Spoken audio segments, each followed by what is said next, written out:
Les habla Pocho Salcedo y damos la bienvenida a nuestra audiencia en el Cono Sur y a todos aquellos que nos acompañan de costa a costa en los Estados Unidos de Norteamérica, en Hawái y en Puerto Rico. Una vez más, invitándolos desde Nueva York a una caminata que va más allá de los titulares. Bienvenidos al ADN de las noticias.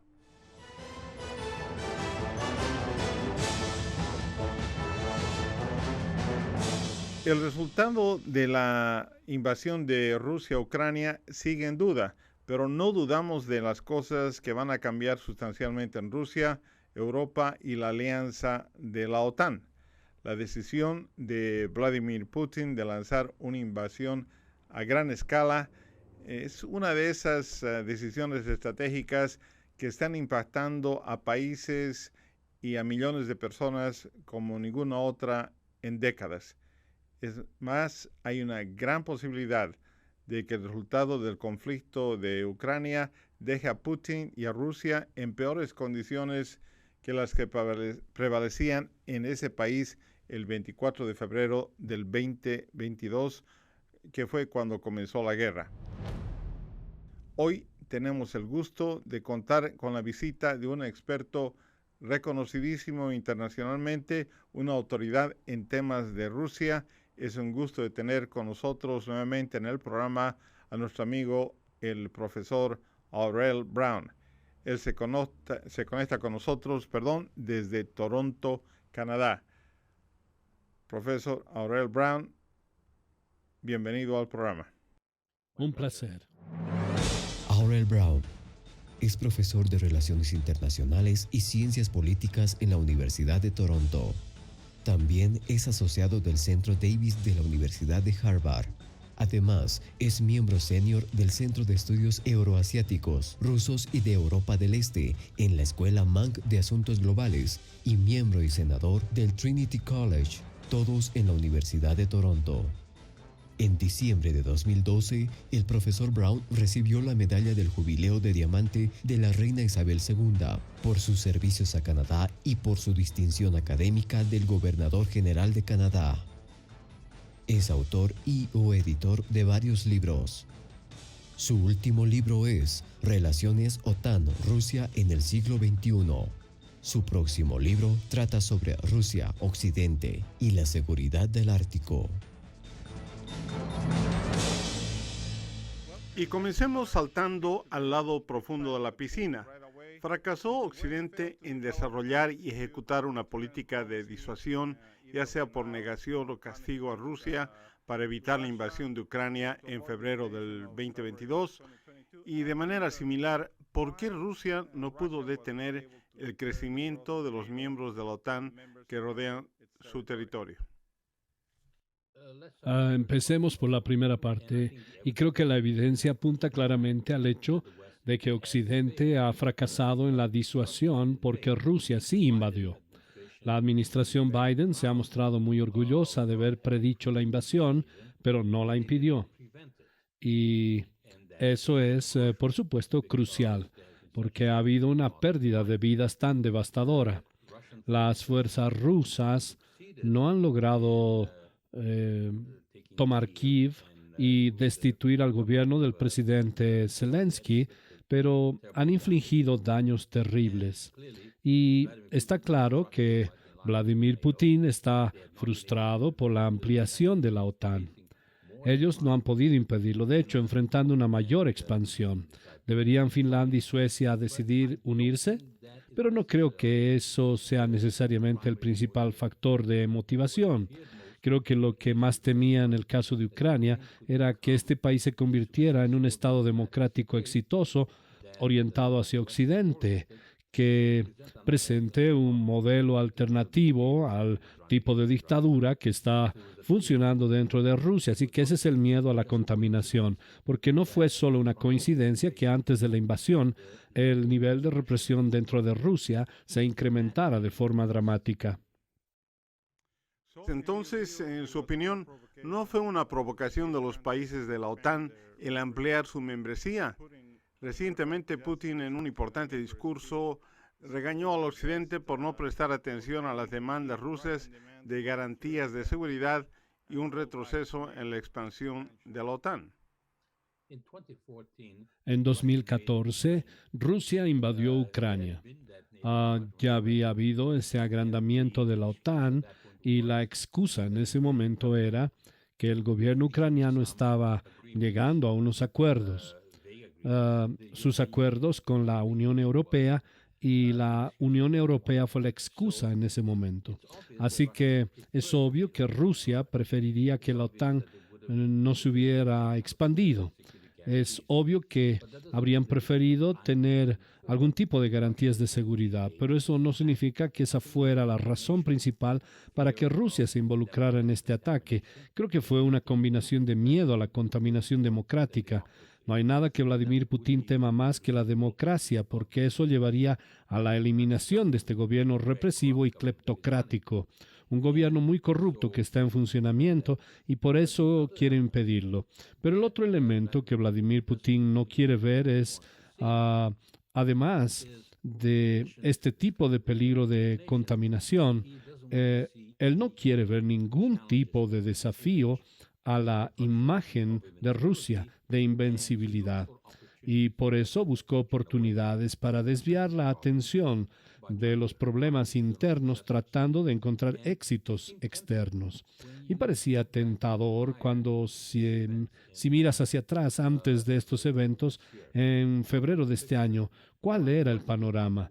Mientras Occidente no estaba dispuesto a vender armamento defensivo a Ucrania, en muchos casos Alemania se negó a hacerlo, Canadá se negó a hacerlo, Estados Unidos solo permitió un pequeño goteo. El presidente de Estados Unidos continuó diciendo que la OTAN no se involucraría directamente. Así que es casi como si Vladimir Putin mirara el panorama internacional y dijera en 2008, entramos en Georgia y mi popularidad aumentó internamente, ¿no? Y me salí con la mía.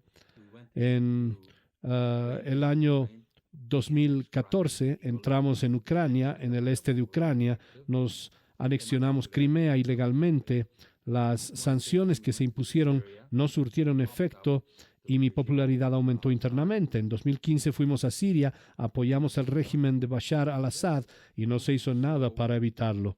Así que, ¿por qué no íbamos a poder aprovechar la oportunidad de aplastar a Ucrania? Para cambiar el régimen en Ucrania, para presionar a los de la OTAN. Así que fue una combinación de la necesidad de evitar contaminaciones democráticas y una percepción de oportunidad, y creo que esa combinación resultó ser tóxica. Gracias. La pregunta es si Putin ejecutó su plan de acuerdo con lo que pensó que sería la invasión y simplemente no funcionó bien, o tenía una visión equivocada de lo que Rusia esperaría en Ucrania y la estrategia militar estaba mal diseñada. ¿Qué pasó ahí? Si lo miras desde la perspectiva del Kremlin y su cálculo, estos cálculos no eran irracionales porque la expectativa era que Occidente no iba a ir al rescate de Ucrania, que iba a haber protestas, pero no se iba a hacer mucho, que las fuerzas ucranianas se fueran a derrumbar, que este régimen dentro del país de Ucrania no tendría la capacidad de resistir un ataque ruso, y estuvieron muy cerca de conseguirlo. Basta pensar en el consejo que la administración Biden dio al presidente Zelensky el primer día de la invasión, que era evacuar, y podríamos hacer un experimento mental. Si el presidente de Ucrania hubiera huido, como lo hizo el presidente de Afganistán, eso habría provocado un colapso de la moral. Las fuerzas rusas estaban aterrizando en los aeropuertos, ellos habían presionado desde el norte. Vladimir Putin podría muy bien haber tenido este desfile de la victoria, pero donde se produjo el error de cálculo fue con el presidente Zelensky. El presidente Zelensky, quien se negó a salir. El presidente Zelensky fue desafiante. El presidente Zelensky avergonzó a Occidente para que le ayudara cuando los ucranianos se resistieron, cuando dijo, necesito munición. No estoy buscando que me lleven a dar un paseo. Eso envió una especie de mensaje al estilo de Churchill, que era vamos a luchar cualquiera sea el costo. Y entonces hubo protestas masivas en Alemania en apoyo de Ucrania.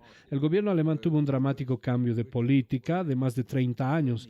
La política se invirtió prácticamente de la noche a la mañana cuando Alemania dijo, ahora vamos a gastar 100.000 millones de euros en rearme. Vamos a comprometernos a gastar el 2% del Producto Interno Bruto en defensa, algo que no hicieron durante 30 años. Ahora vamos a cambiar tanto nuestras políticas que la dependencia energética rusa disminuirá. Se trata de cambios dramáticos que no se había previsto. Esto es algo que no habría ocurrido si Zelensky hubiera huido. Así que cuando decimos ahora que Vladimir Putin tomó decisiones catastróficamente malas, el efecto es que creo que resultaron históricamente malas decisiones, pero no se hicieron en el caso de una especie de apuesta salvaje. Lo que sucede es que no calculó esto como en el caso de la Segunda Guerra Mundial, donde los nazis no consideraron a Churchill, y sabemos que si Neville Chamberlain hubiera permanecido como primer ministro, el resultado habría sido muy, muy diferente. Sabemos que si Lord Halifax hubiera sido primer ministro, el resultado habría sido muy diferente. Así que lo que nos dice es que sí, en los niveles de análisis miramos a los individuos, miramos a la unidad del Estado, miramos a un sistema, pero tendremos que olvidar que lo que hace la diferencia es quiénes son los líderes. Muchas gracias. Acabamos de llegar al final de este primer segmento. Hay mucho más para conversar sobre esto. Literalmente, solo arañamos la superficie. Estaremos enseguida de retorno.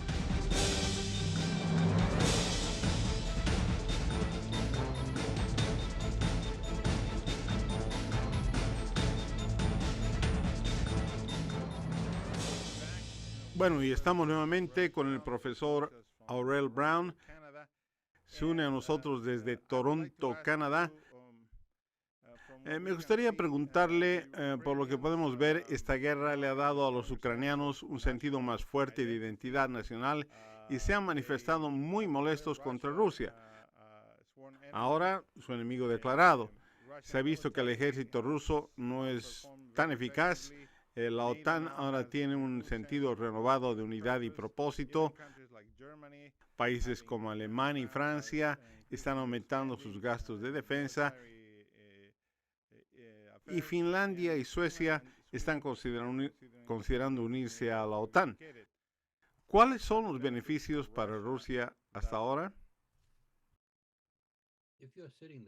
Si se está sentado en el Kremlin y si observas la situación de manera franca y honesta, esto está resultando catastrófico para Rusia. Se están materializando todos los temores que podía tener. Hablan de estar rodeados por la OTAN, lo cual no es la realidad, pero ahora la OTAN se está haciendo mucho más fuerte.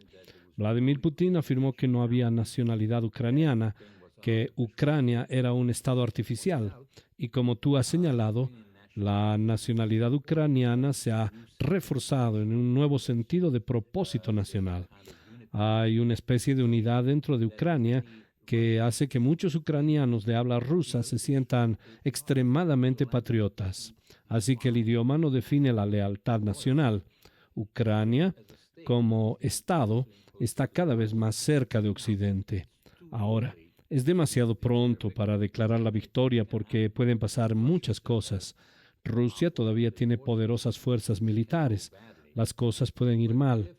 Pero si se mantiene la tendencia de que si Ucrania puede prevalecer, al menos en términos de hacer retroceder a los rusos a las líneas del 24 de febrero, esto será una terrible pérdida para Rusia.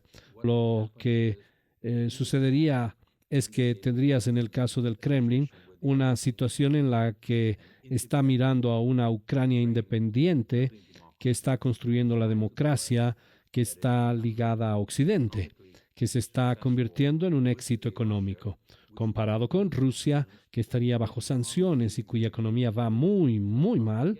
Y bueno, no olvidamos que Rusia no es una superpotencia en términos económicos. El Producto Interno Bruto ruso es solamente aproximadamente en términos nominales el de Italia, lo que significa que es una octava o una décima parte del de Estados Unidos. Y por lo tanto, no se compara con el de la OTAN. No pueden permitirse una competencia militar. Así que hay una especie de ironía en el hecho de que negaron la nacionalidad ucraniana y ahora están reforzando la nacionalidad ucraniana. Una ironía en la que proclaman que están preocupados por el engrandecimiento de la OTAN y pueden tener la expansión de la OTAN. Hablan de que la OTAN sería más agresiva y no lo era, pero ahora la OTAN está mucho más unificada y es mucho más capaz. Así que ese error de cálculo, si en Occidente seguimos apoyando a Ucrania, podría llevar a Rusia a darse cuenta de que han estado en el camino equivocado, que lo que había sucedido dentro de Rusia es que tenías este tipo de régimen corrupto que había perdido una oportunidad histórica tras otra. En mis discursos ante diversos grupos hablo a menudo de algo llamado la regla de los 30 años, porque si se observa lo que ocurrió con las potencias del eje tras el final de la Segunda Guerra Mundial, cuando Alemania, Japón e Italia quedaron devastados por la guerra y proyectas 30 años por delante. 30 años después se convirtieron en democracias muy exitosas, con economías avanzadas y altamente competitivas. Ahora mira a Rusia y ahora estamos básicamente 30 años después del colapso de la Unión Soviética y aquí tenemos a Rusia, que tiene vastos recursos naturales más que cualquier otro país, enorme talento científico y ellos son pobres. Sobre una pobre base per cápita, Rusia produce menos que Turquía o Rumania. Así que en aspectos cruciales, Rusia ha fracasado y han utilizado el ultranacionalismo, han utilizado subterfugios, han utilizado aventuras externas, en lugar de centrarse en lo que debería hacer a nivel interno, de cultivar su propio jardín o construir un Estado exitoso. Así que esta especie de fantasía de una restauración de la superpotencia les podría prevenir. Para lo que hizo Alemania o lo que hizo Japón al convertirse en sociedades decentes, altamente exitosas y sociedades admiradas que contribuyen al sistema internacional. Es una pérdida imperdonable. Gracias. Hemos escuchado mucho sobre el uso de armas tácticas nucleares. ¿Está el desarme nuclear mundial fuera echado por la ventana? ¿Qué lecciones están aprendiendo Corea del Norte, Irán y Pakistán de esta situación que se desarrolla en Ucrania? Es una pregunta muy importante la que planteas, porque a menudo tendemos a olvidar que en 2004 hubo algo llamado el Memorándum de Budapest y se convenció a Ucrania de que renunciara a lo que en ese momento era el tercer arsenal nuclear del mundo. Lo habían heredado de la Unión Soviética. No tenían los códigos, pero podrían haberlos descifrado, pero renunciaron a ello a cambio de que Estados Unidos, Gran Bretaña y Rusia les garantizaran que se respetaría su soberanía territorial, que estarían seguros dentro de sus propias fronteras. Esta invasión probablemente no habría ocurrido si Ucrania fuera una potencia nuclear. Así que la lección para Corea del Norte, para los aspirantes a la energía nuclear, estados aspirantes como Irán, es que si puedes conseguir armas nucleares, ¿puedes comprarte la inmunidad internacional? Y lo que es más importante, ¿puedes comprarte la impunidad interna nacional? En otras palabras, si tienes armas nucleares, no solo no serás atacado desde el exterior, sino que hay menos probabilidades de que interfieran desde el exterior con tus políticas represivas internas. Y este es el ejemplo de Corea del Norte, donde el régimen ejerce una represión terrible, pero no se puede tocar porque es demasiado arriesgado. Así que la proliferación nuclear es uno de los resultados de esta invasión, al igual que el terrible ataque al derecho internacional. y también una especie de ataque frontal a las Naciones Unidas, porque no olvidamos que se suponía que las Naciones Unidas debían proporcionar seguridad colectiva. Fallaron en ese caso, fallaron en detener la guerra. Cuando el secretario general de las Naciones Unidas visitó Rusia, fue a visitar a Vladimir Putin. Salió básicamente sin nada. Y tenemos un ejemplo de esto que se remonta a 1935, cuando la Liga de las Naciones fracasó ante la agresión de Mussolini. La Liga nunca se recuperó de eso. Así que también tenemos una situación de mayor proliferación nuclear, un daño terrible al derecho internacional, un golpe posiblemente fatal para las Naciones Unidas. Y estaba a punto de preguntarle si las Naciones Unidas van por el camino de la Liga de las Naciones. Acaba de responder eso y creo que es un tema que debería discutirse más y analizarse detenidamente para ver cómo la ONU puede ser más efectiva en esta y otras áreas. Tengo otra pregunta. Hablamos de las armas nucleares, pero hay otra forma en que la guerra se desarrolla en este siglo. Hablo de los ataques cibernéticos. Rusia puede hacer eso, son difíciles de configurar, requieren tiempo para desplegarse, pero Rusia definitivamente tiene una ventaja en ese campo y es probable que veamos ataques cibernéticos a medida que se desarrolla el conflicto ruso-ucraniano, ¿verdad? Rusia ha utilizado los ciberataques en el pasado y la OTAN ha sido consciente de ello. Rusia tiene, como sugieres, una enorme capacidad en términos de ciberataques. Tiene excelentes científicos que han invertido enormes recursos en esta competencia, pero forman parte de todo tipo de otros elementos y porque Rusia ha participado en ataques cibernéticos antes de una manera que ha sido una advertencia a largo plazo. Así que miramos a un pequeño lugar como Estonia, que ha hecho un progreso asombroso en términos de ciberdefensa. Tienen casi como equipos SWAT establecidos para contrarrestar los ataques cibernéticos. Y en todo Occidente se han tomado más precauciones, lo que no significa que no siga habiendo vulnerabilidad. Pero entonces la propia Rusia es vulnerable. Así que cuando utilizas los ciberataques a gran escala, especialmente cuando estalla la guerra, te arriesgas a que esos ataques se dirijan contra ti. Y esta puede ser una de las razones por las que hemos visto un mayor número de ciberataques por parte de Rusia. Ha habido algunos en Ucrania, ha habido intentos. Y no es que no lo hayan hecho, sino que la expectativa que teníamos era que sería este tipo de compromiso masivo en el que tratarían de derribar la infraestructura. Eso no ha sucedido. Y eso tal vez ha sido algo disuasivo, pero queda para ver si habría suficiente disuasión o si Rusia se arriesgaría con esta carta cibernética, lo que creo que a largo plazo no sería prudente para ellos porque ya han avisado demasiado. Ya sabes, esta interferencia electoral en las elecciones de 2016, sea cual sea el nivel, sea significativo o no, hizo saltar las alarmas. Y así, en cualquier tipo de operación militar, se necesita el elemento sorpresa. Y aquí no habría tanto ese elemento sorpresa. Gracias. Otro aspecto, usted es profesor de Relaciones Internacionales. Me gustaría preguntarle sobre el dilema de China y Rusia. ¿Cómo está cambiando esa relación? Desde mi punto de vista, China se siente cómoda emergiendo como líder dentro del sistema. Ellos se han establecido, tienen éxito convirtiéndose en una gran potencia.